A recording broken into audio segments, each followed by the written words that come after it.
Castillos en el aire, de la baronesa de Wilson, narrado por Mónica, para la bordadora de ensueños. La vida del platero don Lino discurre sin preocupaciones. Felizmente casado con doña Mónica, llamado también por su hija Salvadora, su vida es uniforme y sin ambiciones. De hecho, la única ambición de su entorno parece ser la de su único empleado, Mariano, un chico honrado que comparte con su hija las delicias del amor y espera poder casarse con ella algún día. En este contexto, una nota leída en la correspondencia echa todo al traste. Don Lino quiere de repente ser millonario por la vía rápida y así piensa que lo va a conseguir gracias a la empresa de don Carlos, que le garantiza que con una inversión de 10.000 duros puede ganar en poco tiempo 2 millones.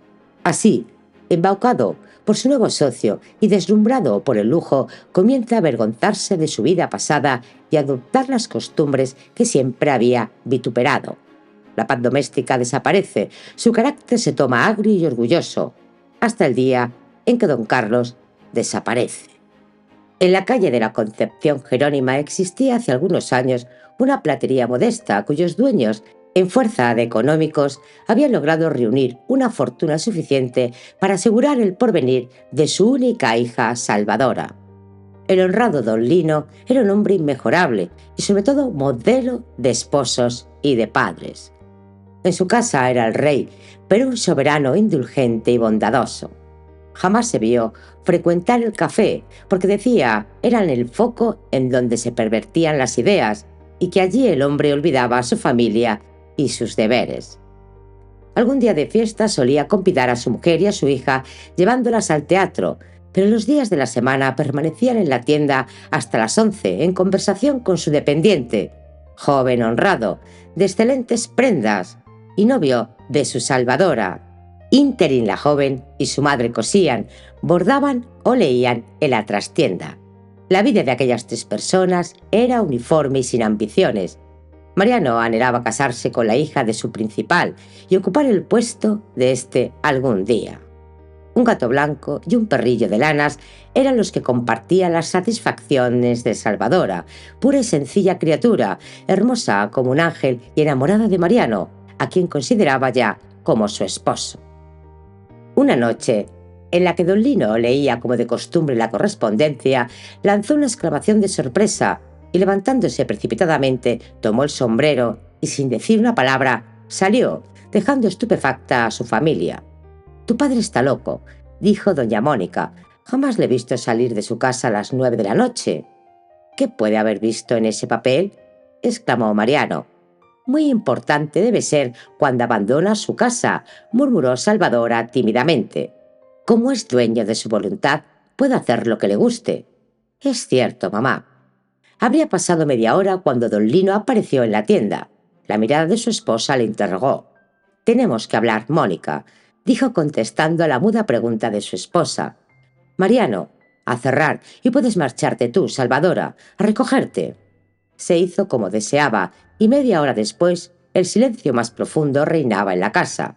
En la habitación de ambos esposos se encontraban estos entregados a una conversación íntima. «Es una ganancia prodigiosa, pero nada, doy 10.000 duros para ganar 2 millones. La compra de esos terrenos es una ganga. La empresa garantiza con un capital de 100 millones. Dentro de poco tendrás carruaje y así como así estoy ya cansado de mostrador.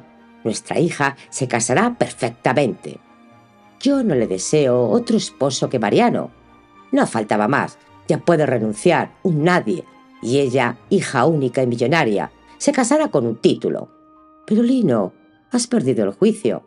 «No, ya verás mañana. Esta noche he hablado un momento con el secretario, pero veré al socio responsable y todo se arreglará». Doña Mónica, conociendo, eran inútiles las observaciones. Tomó el partido de acostarse y don Lino hizo lo mismo, soñando poco después con las grandes fortunas. Al día siguiente se levantó temprano, se vistió como si fuera a casarse, es decir, se puso su ropa, la mejor, y salió.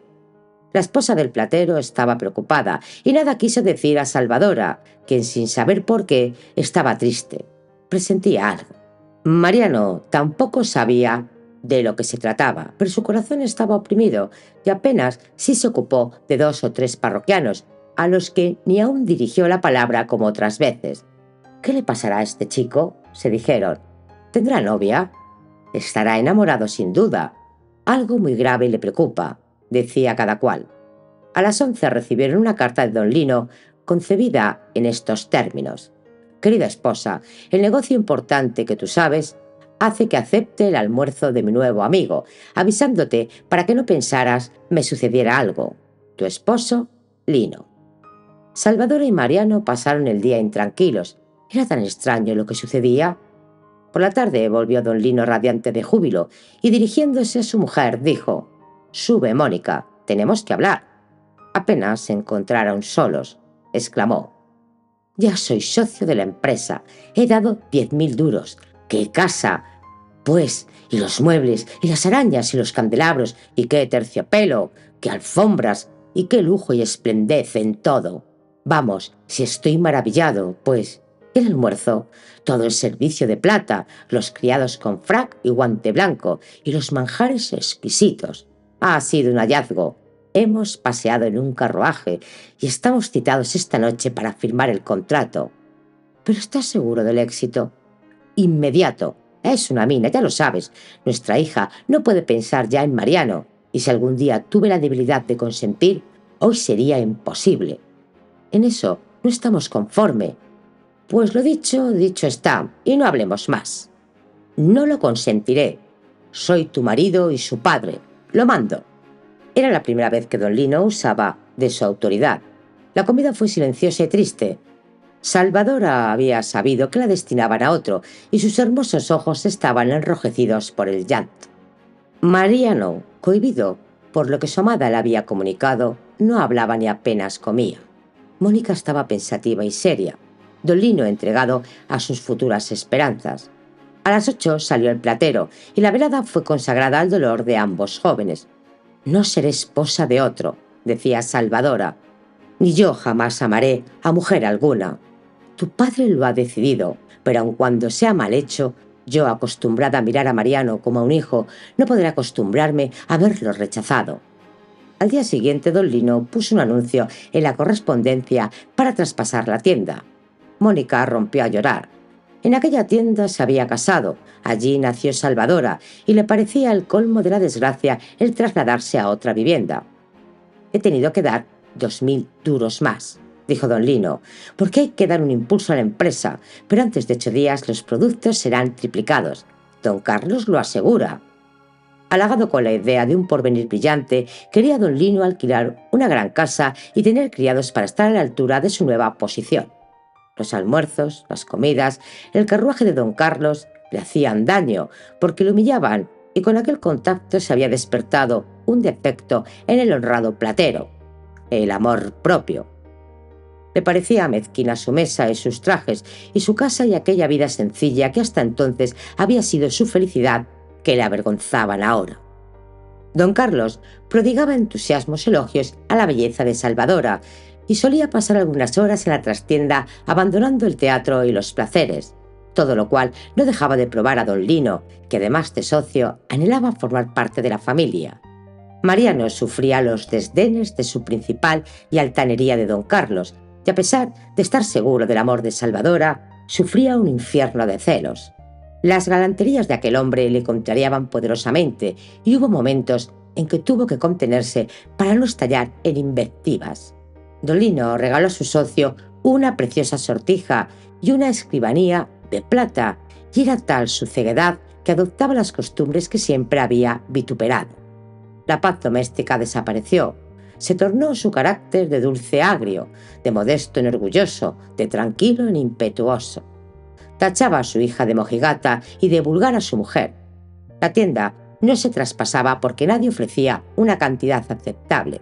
Salvadora desairaba a don Carlos y hacía alarde de su preferencia por Mariano, y doña Mónica acogía con una sonrisa forzada al socio y solía no despegar los labios en 2 o 3 horas. La familia de usted no me quiere, y a la verdad, esto me ofende. Mi cambio de vida ofusca a mi mujer y a mi hija, pero en mi casa no hay más voluntad que la mía. Mis intenciones ya puede usted suponer cuáles son. Amo a Salvadora y desearía fuera mi esposa. Usted nos honra, pero ese Mariano es un chico inofensivo. La quería y ahora ya se ve, le duele la derrota. Así las cosas, una noche don Carlos se despidió de don Lino diciéndole: mañana salgo para Alicante a recorrer unas propiedades y a comprar unos solares muy ventajosos. A mi vuelta hablaremos de llevar el efecto en nuestros planes. Entre tanto, queda usted autorizado para disponer de mi carruaje y de mi casa. Durante 2 días nada turbó la tranquilidad de la familia de don Lino, pero al tercero lanzó Mariano un grito de sorpresa al recorrer la correspondencia. «¿Qué pasa, muchacho?», preguntó a don Lino. «Tome usted. Dios quiera que sea un error». El platero leyó: «El socio representante de la empresa llamada La Creadora se ha fugado con todos los fondos que algunos ilusos habían depositado en sus manos y los que representaban el bienestar de muchas familias». «¡Imposible!», gritó don Lino. «Pronto mi sombrero y mi capa». El platero salvó la distancia que separaba su casa de la de don Carlos, que estaba situada en la calle Preciados, con la rapidez del relámpago, y convulsivamente subió la escalera y tiró de la campanilla. Nadie contestó. Bajó como un loco y preguntó a la portera por don Carlos. «¿Cómo? ¿No ha reparado usted? ¿En qué?» «En los sellos de la justicia. Era un pícaro que ha estafado a varios y después se ha escapado». Don Lino no tuvo ni valor para contestar. Salió, se encaminó a la Puerta del Sol, subió en un coche y se hizo conducir a su casa. Su familia le esperaba ansiosa e inquieta. El trastorno de su fisonomía decía lo suficiente, por lo cual nada le preguntaron. Tenía calentura y se acostó. El desengaño había sido terrible.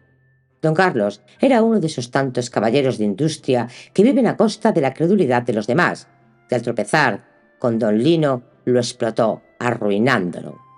El infeliz platero comprendió su error cuando era tarde, avergonzándose de su locura. «Nada nos queda», dijo. «Aún tenemos la platería», contestó doña Mónica. «No sé qué presentimiento me hacía dudar de ese hombre. Así es que deseché todas las proposiciones. He perdido el dote de mi hija y en vez de darle una fortuna, la he condenado a la miseria. Trabajaremos para recuperar lo que ese infame se ha llevado». «Yo ayudaré con todos mis esfuerzos», dijo tímidamente Mariano. «Y yo», añadió Salvadora. «Hijos míos, soy un miserable. Quería separaros, desconociendo cuánto valéis. Olvide usted lo que ha pasado. Jamás. Esta es una lección terrible, pero provechosa. Desde mañana volveremos a nuestras antiguas costumbres, que ojalá nunca hubiera dejado. El trabajo es la verdadera mina. Y sobre todo, no te fíes de esos pomposos anuncios que diariamente vemos, promesas basadas en la mala fe y en la astucia, que tienen grandes apariencias de realidad, pero que en el fondo se alimentan, crecen y se desarrollan a costa de la ruina y del deshonor. Tienes razón. Tu criterio te dicta lo que yo no debía olvidar. Hoy la farsa y la mentira están cubiertas con el oropel». Don Lino se resignó con su pérdida y un año después casó a Salvadora con Mariano, curándose para siempre de sus deseos de ser millonario y contentándose con una modesta medianía. Hasta el próximo sueño.